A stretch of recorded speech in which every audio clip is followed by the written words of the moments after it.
नमस्कार, मैं दिलीप कुमार। आप देख रहे हैं इंडिया न्यूज चक्र पर क्राइम शो की एक और कहानी, सनसनी खबर। सावधान रहें, सतर्क रहें। सभी दर्शकों को मेरा नमस्कार।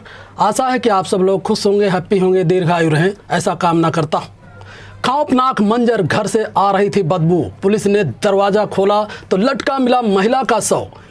बेड पर पड़ी थी बालक की डेड बॉडी।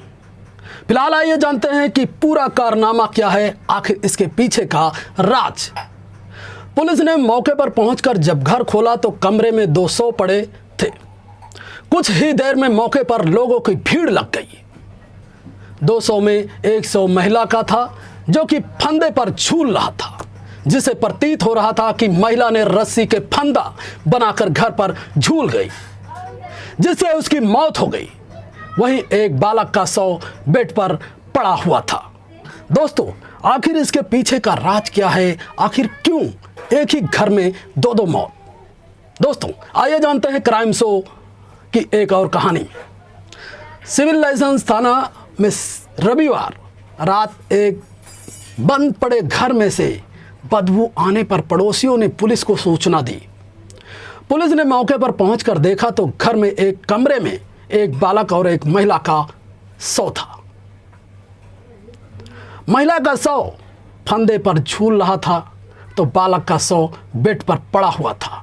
आखिर इन दोनों को इस तरीके से कैसे हुआ होगा और क्यों हुआ, ये जानना बहुत जरूरी है। शव करीब 3 दिन पुराने प्रतीत हो रहे थे। पुलिस ने जब पूछताछ की तो पता चला शव व्यक्ति की दूसरी पत्नी की रही। महिला और पहली पत्नी के बेटे के ही पुलिस ने दोनों शव पोस्टमार्टम के लिए भिजवा दिया। घटना सिविल लाइंस थाना में ज्वालानगर मोहल्ले की है। टीटू डिसवाले की गली में आनंद कन्वेंट स्कूल के निकट एक बंद पड़े घर में से पड़ोसियों को बदबू आ रही थी। अगर शायद बदबू नहीं आती तो लोग जान भी नहीं पाते, जिस पर पड़ोसियों ने पुलिस को सूचना दी, जिस पर पुलिस मौके पर पहुंच गई। पुलिस ने मौके पर पहुंचकर जब घर खोला तो कमरे में 200 पड़े थे। दोस्तों, कुछ ही देर में मौके पर लोगों की भीड़ लग गई, जमावड़ा हो गया।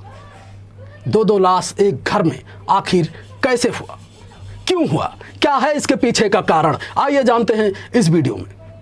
200 में एक शव मिला का था जो कि फंदे पर झूल रहा था, जिसे प्रतीत हो रहा था कि महिला ने रस्सी का फंदा बनाकर उस पर झूल गई होगी, जिससे उसकी मौत हो गई। वहीं एक बालक का शव बेड पर पड़ा हुआ था।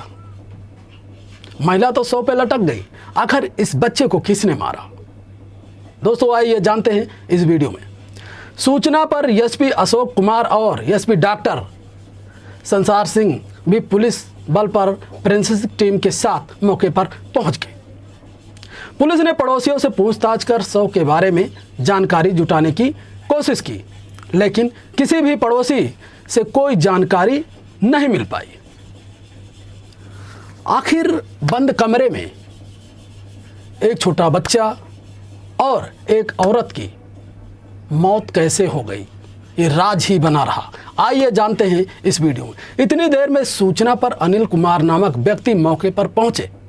पुलिस पूछताछ में पता चला कि अनिल कुमार सब्जी विक्रेता हैं और मंडी में उनकी आढ़त है। अनिल कुमार मूल रूप से सदैनगर क्षेत्र के अरौला गांव में रहते हैं और एक शव उनकी दूसरी पत्नी के रूप में रह रही महिला सुनीता, उम्र 35, और दूसरा शव पहली पत्नी मालती के बेटे शिवलेश की है, जिसकी उम्र 9 वर्ष थी। 2 बीवियों में एक बीवी और एक बेटा का शव था।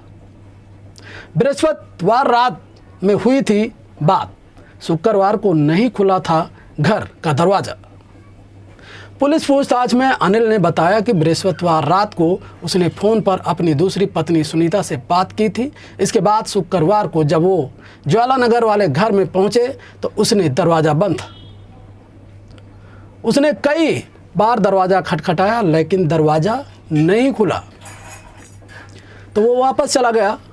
इसके बाद रविवार रात को उसे 200 मिलने की सूचना मिली।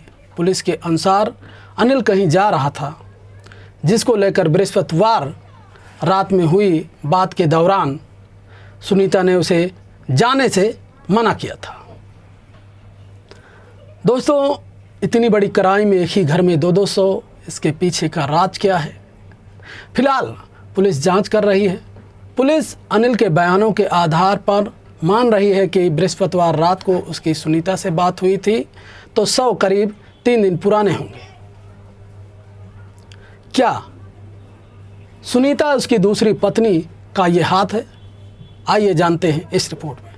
5 साल से अनिल के साथ रह रही थी सुनीता। पुलिस की प्रारंभिक पूछताछ में ये बात सामने आई है कि सुनीता करीब 5 साल से अनिल के साथ रह रही थी। सुनीता भी शादीशुदा थी और 3 बच्चे भी थे, लेकिन करीब 5 साल से वो अपने पति और बच्चों को छोड़कर अनिल कुमार के साथ रह रही थी। क्यों अपने बच्चे को छोड़कर दूसरे के साथ रह रही थी? पुलिस को यही बात खटक रही थी। वहीं अनिल कुमार की पहली शादी सन 2010 में मागरमऊ निवासी मालती से हुई थी।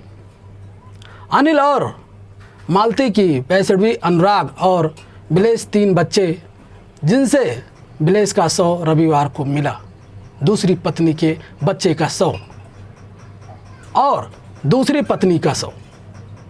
सुनीता के साथ रहकर पढ़ाई कर रहा था विविलेश। पुलिस पूछताछ में ये बात सामने आई कि शिवलेश कक्षा 2 का छात्र था और रामपुर में ही सुनीता के साथ रहकर पढ़ाई कर रहा था। दोस्तों, अब रीज़न ये है कि इन दोनों को मारा किसने? शिवलेश और उसकी दूसरी पत्नी दोनों यहाँ रहती थी। क्या दूसरी पत्नी का हाथ था इसे ख़त्म करने में? आइए जानते हैं इस वीडियो में। शिवलेश लाइसेंस थाना क्षेत्र में एक महिला और एक बालक का शव मिला। सूचना पर मौके पर पहुंचकर जांच की गई। शव की फोरेंसिक जांच कराई जा रही है। अभी मौत की वजह स्पष्ट नहीं हुई, जांच की जा रही है। जो शव मिले हैं उनकी निशाखत ली गई है। Doctor Samar Singh SP. दोस्तों, उस व्यक्ति की 2 पत्नियां थी। पहली वाली पत्नी छूट गई थी। उनके बच्चे दूसरी वाली पत्नी के साथ यहाँ रहकर पढ़ाई कर रहे थे। इन दोनों को किसने मारा, ये एक गोपनीय बना है। क्या पहली वाली पत्नी ने मारा, या दोनों खुद खुदकुशी की, या पीछे कोई और किसी का दुश्मनी चल रहा था? पुलिस इन बातों को लेकर छानबीन कर रही। सावधान रहें, सतर्क रहें, ताकि आप भी लोग इन क्राइमों से बचते रहें। फिर मिलेंगे अगले एपिसोड में। नमस्कार।